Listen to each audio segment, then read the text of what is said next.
Hi, I'm David Gadd, and I'm Professor of Criminology at the University of Manchester. And in this short film, I'm going to tell you about our feasibility study to measure the long-term support needs of adult sexual abuse survivors, which was funded by the Violence, Abuse and Mental Health Network. The original idea for the project came out of conversations myself and Dr. Ravi Majid Aris at St Mary's Sexual Assault Referral Centre were having about the long-term needs of survivors and how these could be measured and captured. We put together a team of people at the University of Manchester, Dr. Maria Pampaka in social statistics, Dr. Laura Watt, who was in the business school at the time, and Dr. Filippo Varese, who's a senior clinical lecturer in psychology, to develop a new tool to measure the long-term needs of sexual assault survivors. Our research was informed by a recognition that many sexual assault survivors are actually quite satisfied with their initial experience of going to SARC, with the forensic medical examination that happens there, but also a realisation that many become dissatisfied as they join waiting lists for counselling or struggle to access legal advice and support, or as they enter a criminal justice process that can take many years to resolve itself. So we wanted to capture the relationship between survivors' needs and the support that is offered along the way, and also to do this in a way that wouldn't be intrusive, that wouldn't require survivors to recount time and time again what had happened to them. So we tried to develop a survey tool that would ask survivors if we could access some of that information from their medical records, and a survey tool that could be reissued at various time points, for example at 6-month intervals, where they could provide an update on how their support needs had changed. The questionnaire we designed was initially planned to be an online survey tool designed in the software RedCap, though we did provide hard copies where needed to participants that couldn't respond online. It was meant to take around 20 minutes to complete, and respondents were offered a £20 shopping voucher on completion that they could have sent to an email address of their choosing. It didn't need to be their own one, as a thank you for taking part. The vast majority of answers were tick box answers. There was very little scope for people to write anything in detail in the questionnaire in terms of sort of qualitative response. And the survey was divided into 3 parts. There were 19 items in a section that was called About You. In section B, there were 3 tables relating to the participants' support needs, and in table C, there were 5 tables on the impact of the assault on the participant. So in the first section, section A, we asked some general demographic questions about the person's relationship status, about their income, whether they had children, what kind of employment they were in. We also asked them how many times in their life they'd been sexually assaulted, in case they were repeat attenders at SARC or other sexual assault survivor services. And we also asked them for their consent to access their medical records, where we could capture some of the details of the assault. If they didn't give that consent, there was the option of filling in a few more questions on the survey.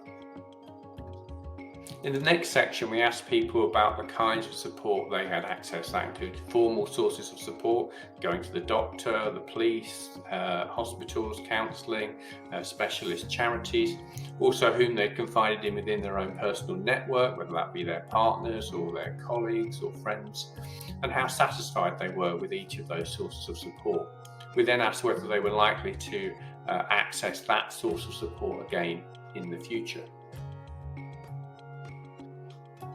In the third and final section of our questionnaire, we asked participants about the impact that the assault had had on them. So we asked some questions that we had designed ourselves about the impact of the assault on the participants' intimate life, on conflict within their relationships, and on feelings of fear within their relationship or of being assaulted again. We also used some clinically validated measures of anxiety, the GAD-7, of depression, the PHQ-9, and of trauma, the ITQ, to see how this population compared with other populations that had suffered trauma. In order to test the validity of the questionnaire that we had designed, we really needed to recruit 50 SARC clients. All of the participants that we were trying to recruit were going to be 18 plus, and the questionnaire was actually rolled out online between February and August 2021. In order to get to those participants, in order to get our questionnaire to them though, participants who were attending forensic medical examination at SARC had to give their consent to contact. They had to give their consent to contact via a crisis worker at St Mary's SARC, and then they would tell us whether the participant had agreed for us to contact them by email or text or by post. When we did that, when we were able to get in touch with participants, we provided them with a personal identification number.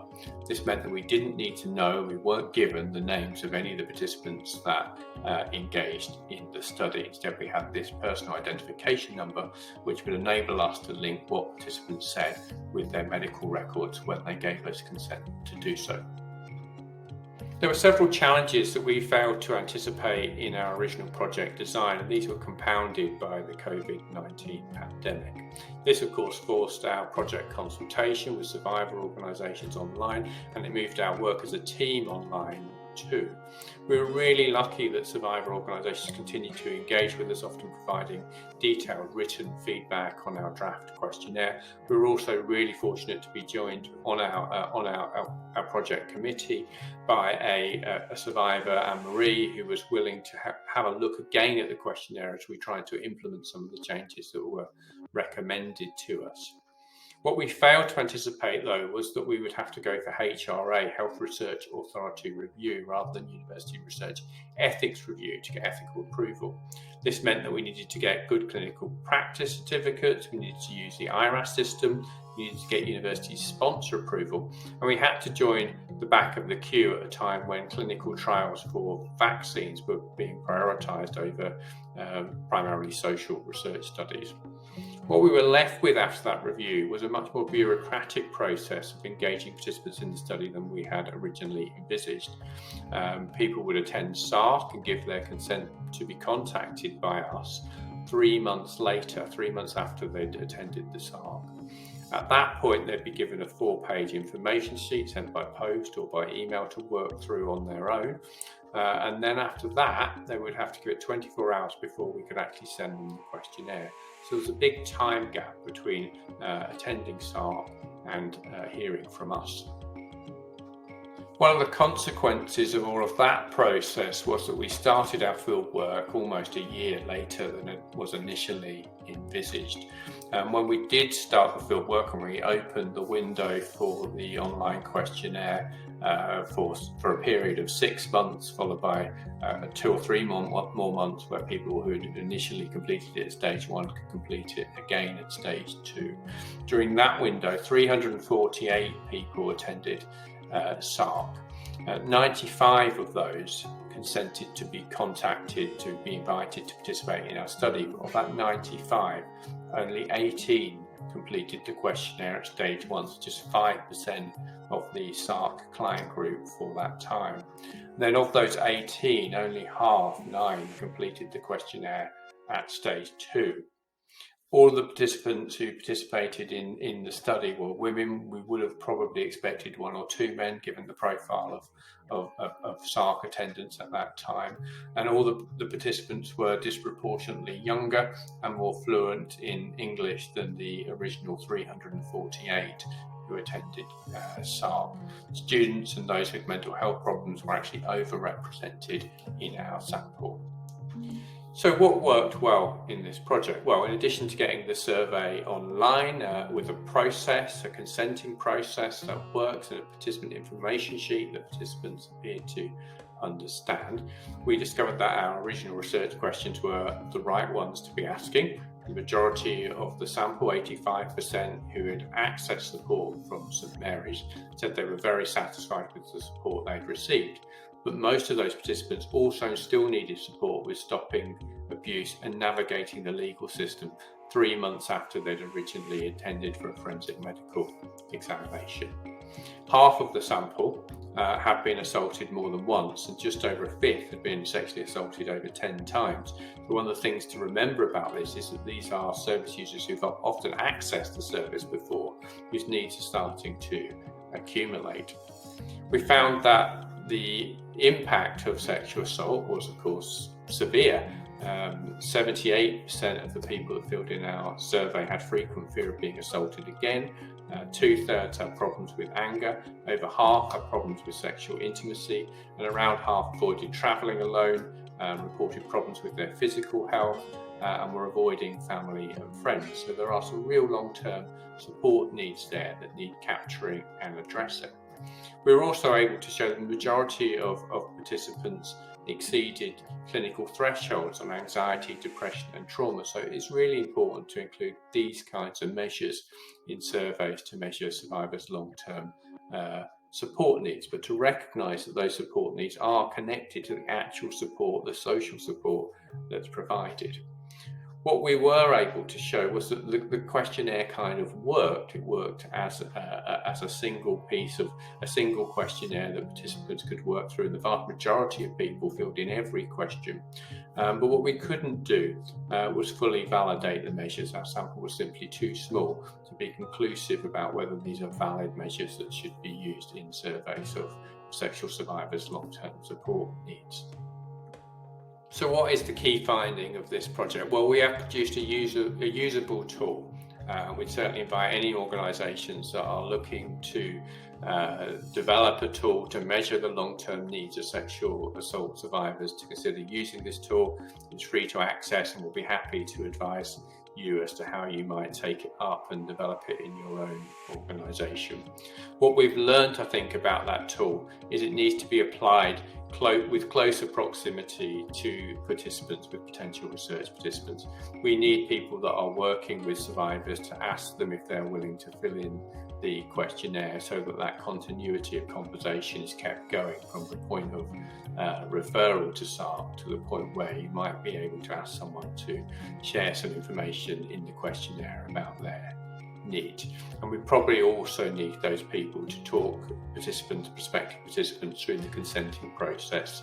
There's a lot of information to read there, and some participants won't have the headspace or even the literacy skills to work through the 4-page information sheet before they agree to participate in the study. So what's needed now to take this study further? Well, the first thing to say is that ours was simply a small feasibility study with a very small budget, and we could only get so far with it. With a bigger budget, I think you could do two key things. The first would be to embed a researcher, an outreach researcher, if you like, in the SARC, administering the consent to contact stage. This would enable better explanation of the study and better follow through when people are considering to actually participate after that next approach is made. I think the other thing we need is better public and patient involvement and engagement. We need to understand better the potential implementation barriers and concerns that survivors have that makes them hesitant or unable to consent to contact when they're approached at SARC, as well as what prevents those who do consent to contact from completing the survey when they are approached several months later on.